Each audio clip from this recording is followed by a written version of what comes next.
How would you quilt this? How would you How would you quilt this? How would you quilt this? How would you quilt this?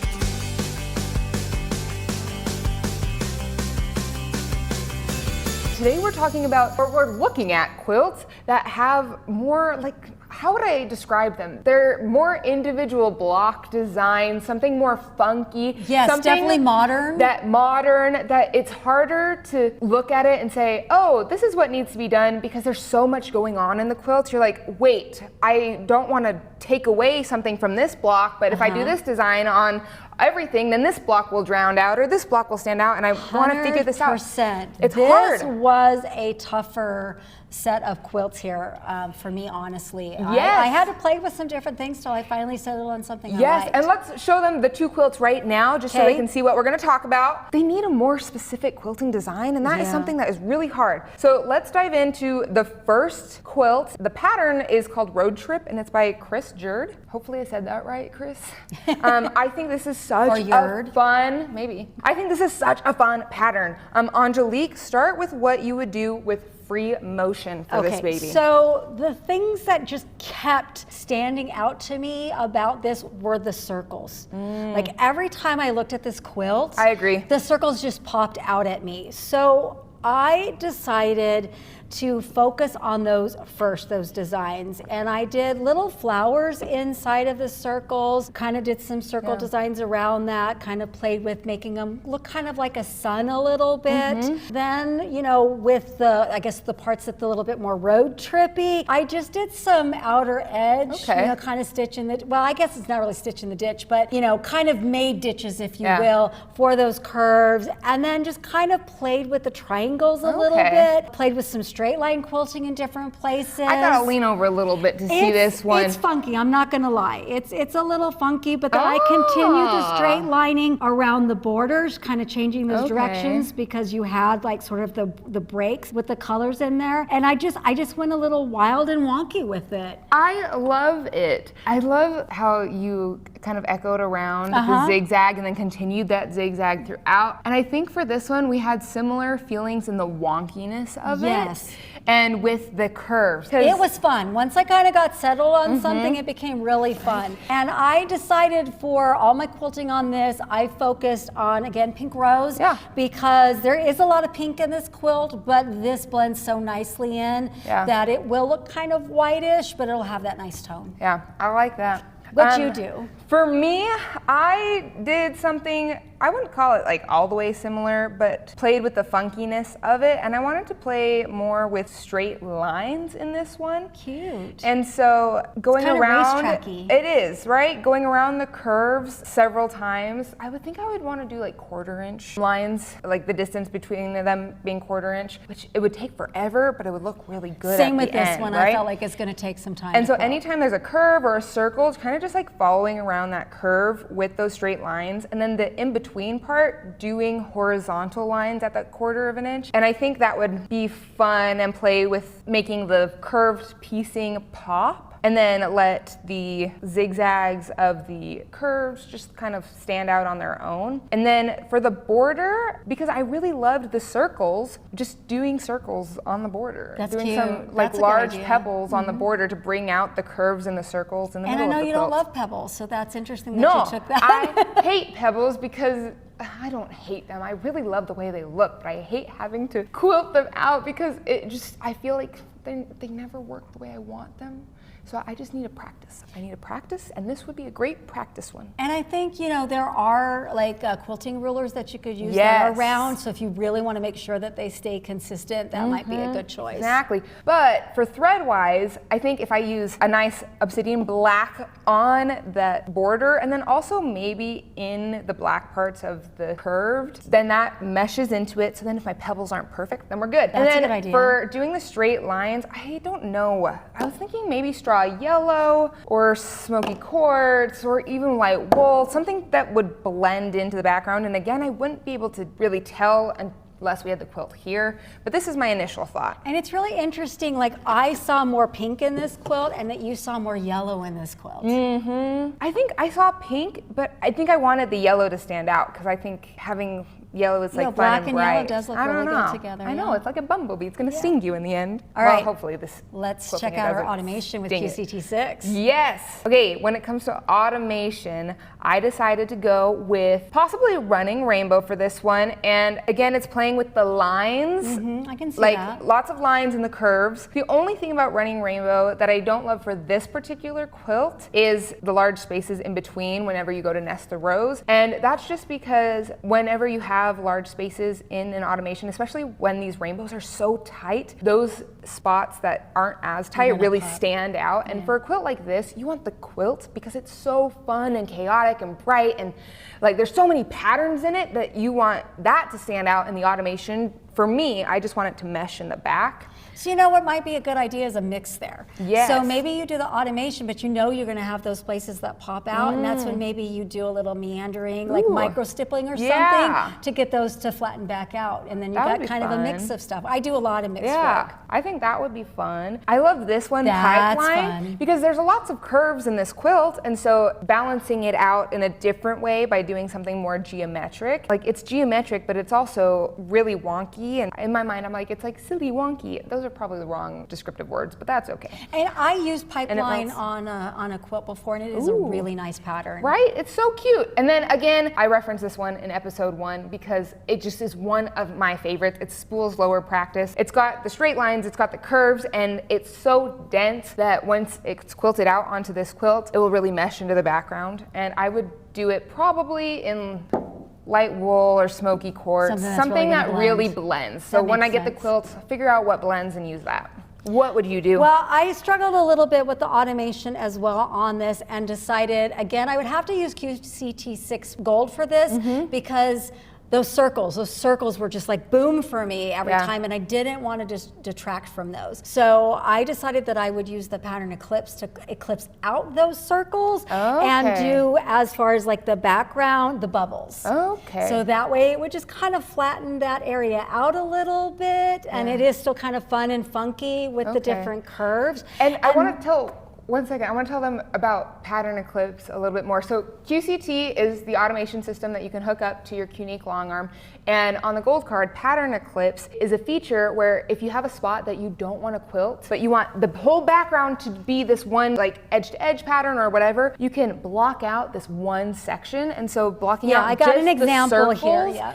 in this would be so cute. So I love that. So then for the circles, then I would do more custom block work. So I would, it's kind of hard to do when you don't have the quilt there, but I picked the circle to do the outline of the circle. So I would have those kind of perfect edges, and I'd still fill in the center. I chose the new hex to fill in the centers because again, you had the circle elements, you have some of the straight line elements. That's and that would a make cute those, one. That really would make those ones pop. Yeah, I thought that would make those pop, but then still have that edge to edge design. But I couldn't settle on just doing an edge to edge because my eye just kept getting drawn to those circles. Yeah, I love that. I did not do any block because I feel like I don't go towards blocks. But now seeing you and hearing you talk about different block designs, it's inspiring me more to try it this year. And this year is the year that I want to try a lot of new things when it comes to my quilting. So I gotta be more like Angelique and step out of my quilting comfort zone and try different block designs. I also decided to do a separate border. So again, I would use gold because in the QCT6 Gold, you have the borders and corners, but I would just do your straight border, and I picked the swirling sashing just to kind of create that frame. I like, when I see a border, I want to create a frame. I don't want that to necessarily blend in with the rest of the quilts. I think that would be so cute. That it looks similar to my little pebble border, but I think that one's more fun with the swirls and everything. Okay, should we get into the next quilt? Next quilt. I love this quilt. I chose this one because right now this quilt is doing big things in the social media world, and even one of our ambassadors has made this quilt. Really? Yeah, Maggie Lanfer, and I love her. She's so good.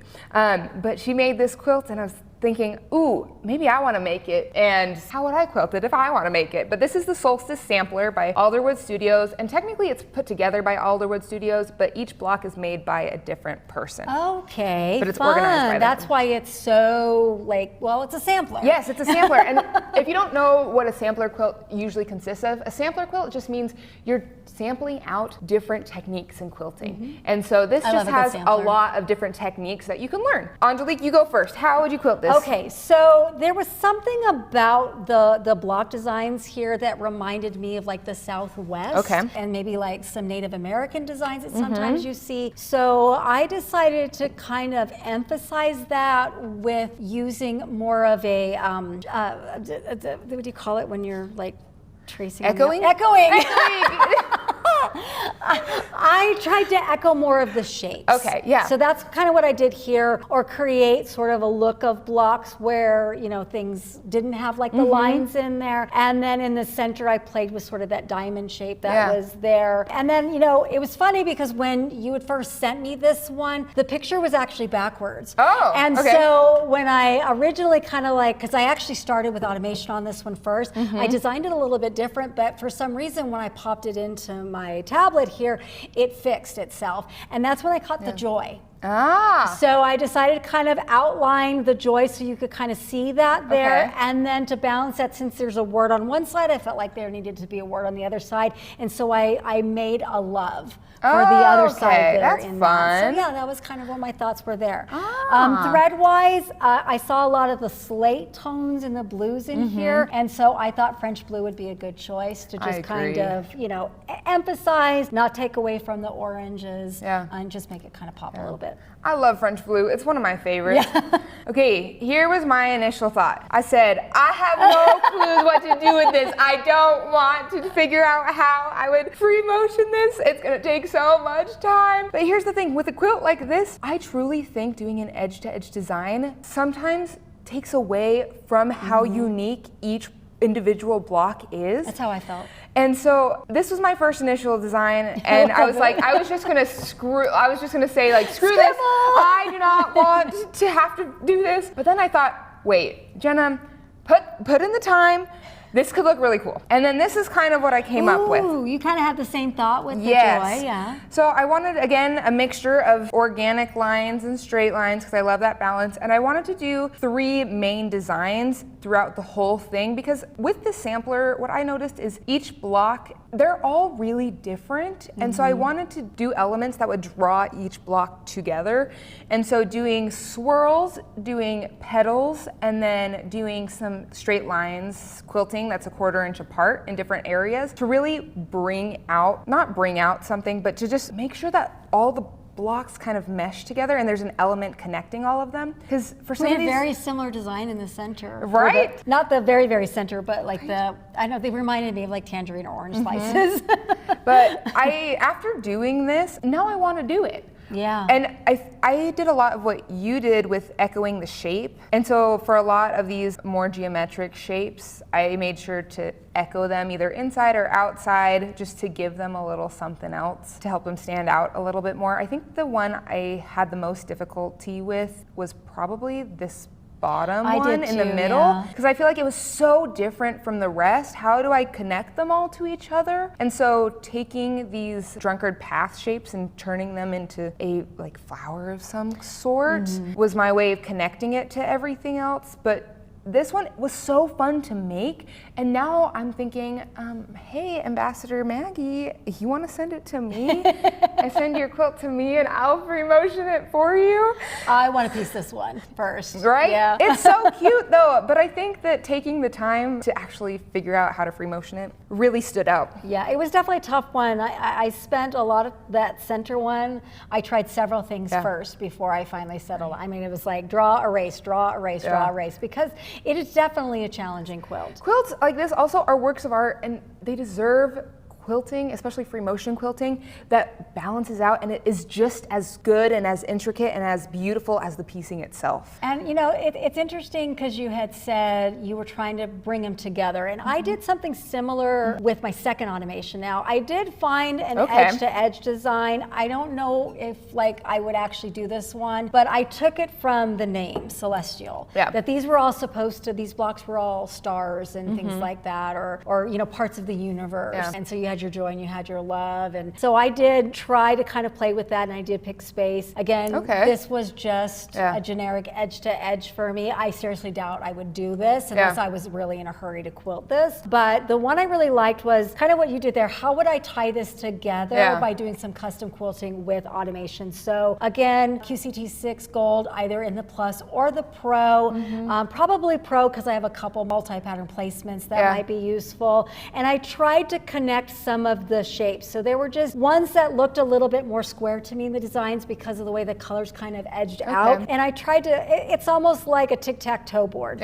You know, so I have like my circle elements, I have some swirl elements, I have some star elements, you know, trying to kind of like, these ones looked like they sort of had similar feelings to them. And that's what I did with that. I like it. That's fun. In all honesty, I don't think I would do an edge to edge on this one, but if I had to do an edge to edge and I had to be quick, actually, knowing me, I 100% would do an edge to edge on this and I would not take the time to free motion it. But this is future Jenna saying I would actually take the time to free motion it. But for an edge to edge, I thought try on point would be good. Interesting. And I really, with an edge to edge, I just wanted something that would mesh into the background. And so I feel like this one would do well to mesh into the background. And I think because there are a lot of organic shapes in this quilt, doing something a little more geometric. So there's this one. In the loops, I thought this one would be good to just mesh into the background. But now looking at it, it's not my favorite. It's cute. I really like it, but not for this particular quilt. There's something about that I don't like for this quilt because what I'm seeing is a lot of like rows. You know, and there's no real rows in this design. So I can see like your secondary going, not sure if this is right. And then I think this one would be fun for arching points, but maybe doing it smaller.